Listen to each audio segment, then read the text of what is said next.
All right. Hello, my name is Gareth. You're watching the Hub Online Network. We have a little bit of housekeeping before we get into the main part of this particular show. So, just to preface, we at the Hub Online Network try not, try to and not, no, we try not to censor people if it can be avoided. Despite who we have on the show, we do not endorse or put down any political party, spiritual belief, personal belief, etc. You should have the right to say your piece if you are on the Hubline Network, as long as you do not, of course, incite violence or endorse violence or promote the use of drugs and alcohol. All that being said, we have had some comments taken down from one of our videos yesterday. We did not take them down. YouTube has its own set of rules and guidelines which are strictly enforced. Our suggestion is if you have something that you would want to say, try and word your comments in such a way that you still get your point across while following the YouTube guidelines. Also, if people send us things to read out, if they do not comply with the rules, we will still read them, but we may have to word them differently. Again, we at the Hub Online Network would rather not have to do this. We just want people to be aware that that is a thing. Now, today we're going to be talking about filming government meetings, so let's get to it. I don't have my opener in my thing, so we're just going to actually get into the show. So in regards to the school board meeting that is happening today, we at the Hub Online Network said that we would be broadcasting this meeting live. As we had tried to secure the means to accomplish this, we were denied access and permission to provide this service, as we have never very specifically agreed to a live broadcast format with School District 74. That being said, we do have permission to film and upload these meetings to YouTube. So once the meeting is done today, we will post the meeting straight away. But you, as a citizen, can join the meeting via Zoom. The link will be in the description of this video. But there are a few things that the government has put out in regards to how government bodies conduct their own meetings. So some of the rules are, local government meetings are gatherings where municipal council or regional district board members make decisions or move toward making decisions. Most meetings are open to the public to facilitate transparency and accountability of the council or the board. A municipal council or regional district board meetings is generally a gathering that all meetings of the council or board are invited to and is a material part of the council or the board's decision-making process. Transparency and fairness of meetings and the decision-making process of elected officials are central to the principles of accountable government. To uphold these principles, provincial rules and local governments' procedure bylaws govern how meetings are administered. The Local Government Act and Community Charter provide local government with the authorities needed to hold and conduct various types of meetings. In specific circumstances, a local government has the authority to hold a closed meeting. Meetings may be held inside or outside the boundaries of the local government. So in this particular thing that we're talking about open meeting rules. So the open meeting rules are most municipal councils and regional district board meetings and meetings of their committees, commissions, and similar bodies are open to the public. So local government open meeting rules. Public accessibility to the decision-making process of elected officials is central to the principles of accountable government.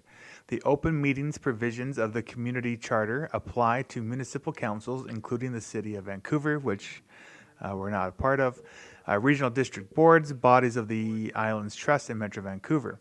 All meetings of local government elected and appointed bodies, such as committees, commissions, and other subsidiary bodies, must be open to the public as a general rule.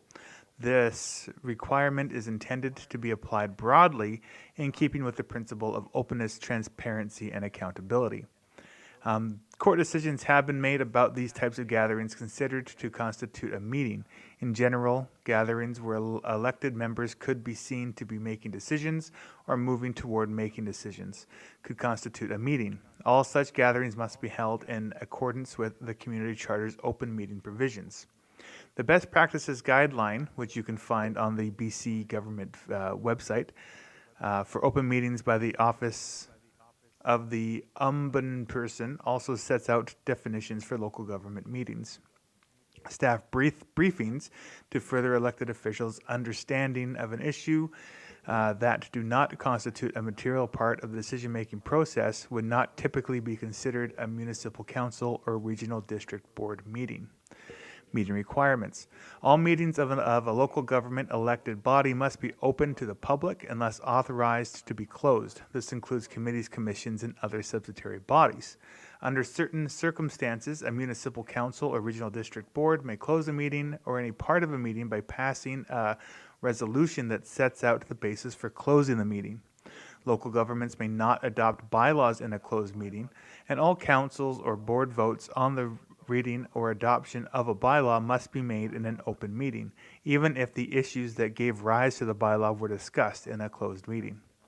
The resolution required to close a meeting or part of a meeting must be passed in the open part of a meeting, and the resolution must state the fact that the meeting or part of the meeting is to be closed, the basis under Section 90 of the Community Charter on which the meeting or part is to be closed. When crafting the resolution, local governments will need to reference the specific wording in Section 90, subsection 1 and 2, in order to explain why the meeting or part of the meeting is being closed.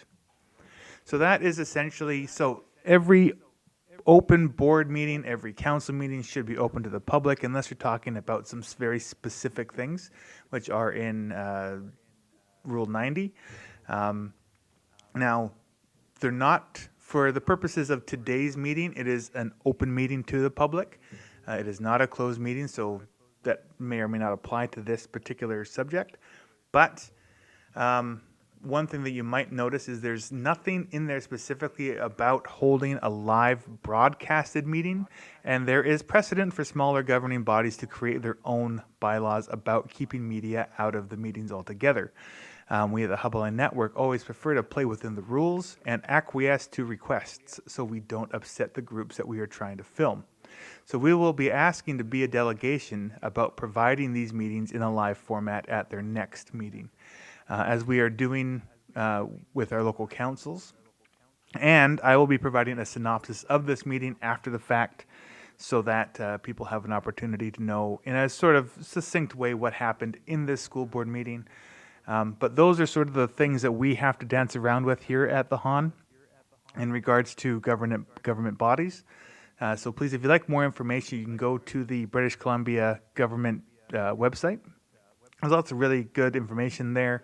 I don't want to just read page and page and page and page and page of rules, but that's kind of the succinct thought process behind this.